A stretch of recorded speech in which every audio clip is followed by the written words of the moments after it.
okay, the DDG, I don't know how he knew. I don't know why. Like, somebody prayed for this kid. I don't know who it was. I don't know why they did.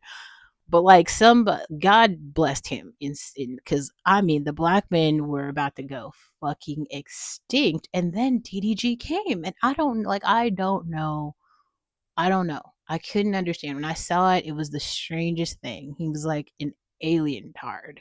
It was so weird because like all the others were just like gay demons, and then he came and he was like dating Halle Bailey, and I was like, what the fuck is this? What is happening? Couldn't understand.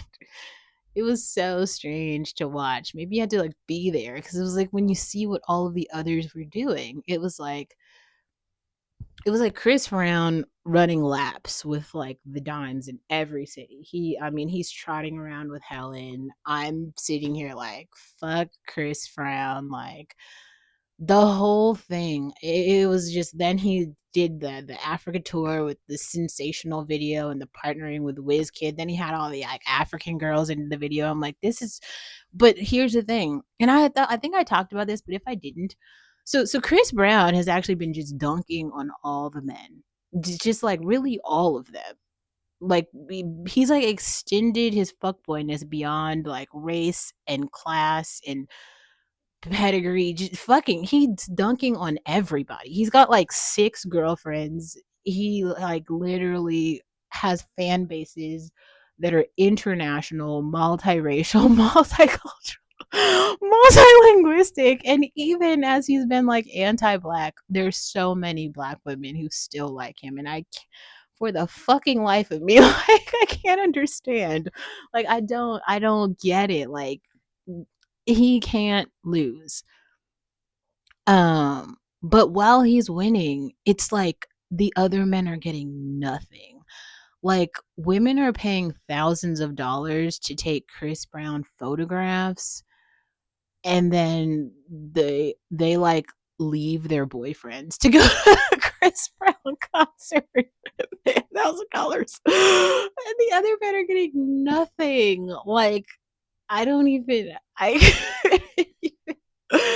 I couldn't imagine in like my wildest dreams that this is what 2026 would look like. Like that's insane. Like it must be awful to be an ugly poor man. Like especially just like watching Chris Brown though dunk like this is, I don't even, that it's like kind of insane. Like even as a woman like watching it, you're like, damn, y'all bitches are paying like that, like $2,000 to like meet and greet and take a photograph with him, and then you're paying like $200 for a ticket to like stand in the rain. Like he well, it's some of the shows he had like canceled some of the rows or something, so he just like took the tickets back, just like crazy shit, and everybody's like, we're still gonna go. Okay, well, the economy will go on, and I guess somebody has to get the money, so shit, as well, at least it's him. uh, I don't even know. Just some of the shit is crazy though. He was like knocking men on the head with bottles. Like he legitimately, so in the stories are like insane. Like I guess like he like falsely believed that he had beef with somebody, and that man had come backstage and said hi to him or something. And I guess he realized like, actually I have beef with you, and then took a tequila bottle or something and just like whacked the man on the head with the tequila bottle. I'm sorry, but if you're that man who got hit on the fucking head with a tequila bottle, when the abortion pill is calling, it might have been calling for you, because like, what the fuck? Like, I don't feel any empathy for that man at all. Like, yes, Chris Brown is awful and violent, but I mean, the other man had it coming. Like, now, when I bring this forward to AFRICOM for a second. Oh, I was talking about DDG, wasn't I? Okay, so, oh man. Halle Bailey in the Disney movie as Ariel was really important. Um, Halle Bailey in the group with Chloe Bailey, the Chloe and Halle group was very important for the Black community to have a new generation of Black girls grow up and just have some artists to look up to. We had Grownish and we had Chloe and Halle, Beyonce's proteges, to just make some music and some culture for the upwardly mobile middle class Black girls, in the same way that like Brandy and Moesha was that for me, and Aaliyah, right? Like this new generation had Chloe and Halle. So that's why when I saw that, I made as much content as I could about Chloe and Halle. I've got some dance videos to Chloe and Halle's music, right? Because it's like you just have to make, even if it's not cool. Like I don't think I really liked the songs. There were like two songs that I liked, but it was just more about representation. Like you just got to get on board with whoever's there, and they were the only ones. Now this was though a lane for the Black girlies, so I am not sure how DDG and the rest of the YNs like tapped into this, but like DDG trapping Halle Bailey brought him over into our lane. And we always survive and thrive and have shit because that's just what we do over here. Like it doesn't matter if everything else burns, right? As you saw in the last explanation about the Somali community, like continental Africans with roots to Africa, like we are the original people, we always move forward no matter what. But a lot of other people don't.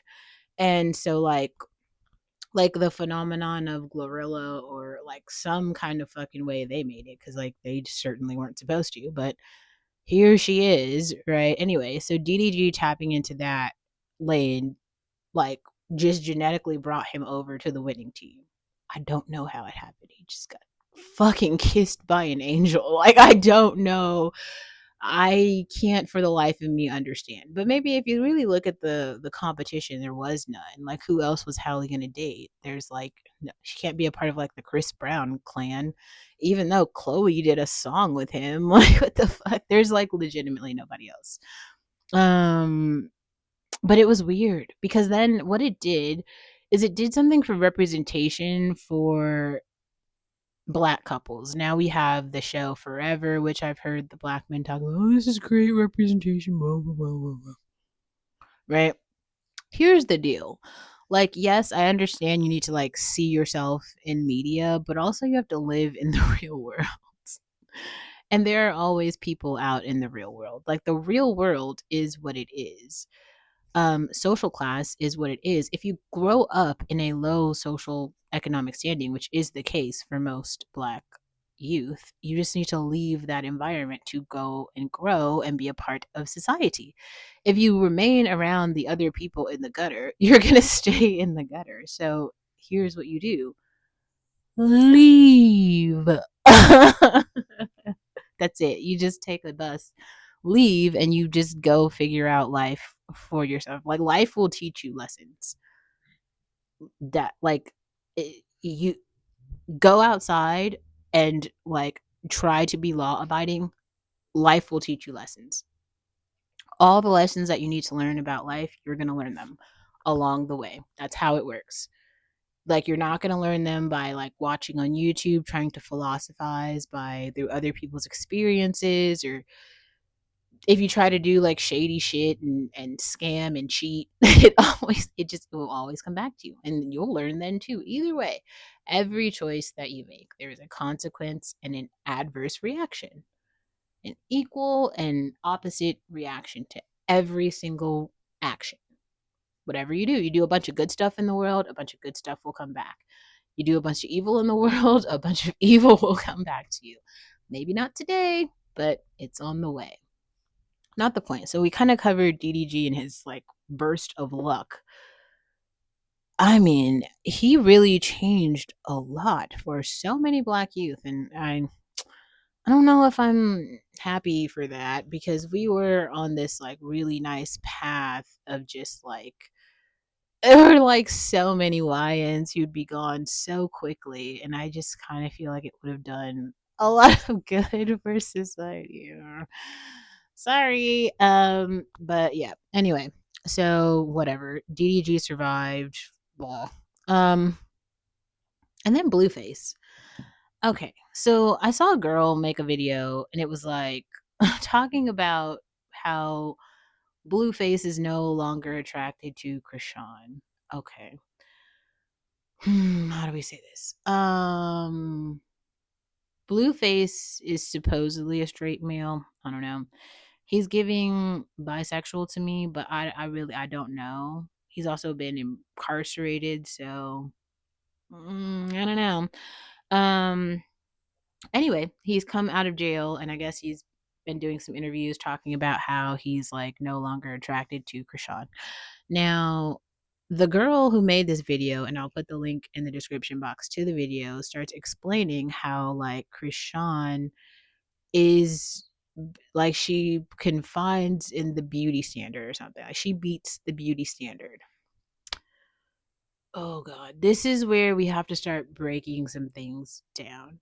Krishan does not beat the beauty standard. I think Krishan is a perfectly cute girl. I saw photos of her when she was doing track. She was like a perfectly normal size. She doesn't have any like strange abnormalities or anything, but like nobody is commoditizing that. That is not a beauty standard. She's like Krishan at her peak is a perfectly normal, average looking girl. Like she's not abhorrent. I think some things that she's done with like the tattoos and the just her strange behavior just made her like grossly unattractive. But if you simply look at like her like normal like high school picture, it's like, oh yeah, she's cute. Like she's fine. She's like a normal looking girl. She's not the beauty standard though. Like, and it's really unfortunate because, and I'll go back to this. This is why we need people like Clavicular to have conversations that are literally helping others understand what pretty privilege means and like beauty as a commodity. It isn't just about having a lighter skin complexion. That does not make you beautiful. And also, when we're talking about reproduction, hopefully you want to have at least a normally like an average looking person, like no one with any like physical deformities obviously, but also you don't want to have intellectually inferior people, like stupid people, because then you're going to pass on like genetically inferior genes like low IQ. That's what people are talking about when they say that. Like, and I really feel like quite a lot of people could argue that Krishan and Blueface are both extremely low IQ. And I saw like the girl who was like Blueface's first baby mama or something, the one he seems to praise so much. To me, it's giving Walmart mom, Walmart daughter, and like you you can go to Walmart right now and buy dinner. If you have $5 in your pocket, you can exchange that $5 for a rotisserie chicken and you won't go to bed hungry. So that is something. Like something is definitely better than nothing. But how do we say this? A $5 rotisserie chicken ain't a steak 48 filet mignon and like a top shelf shard.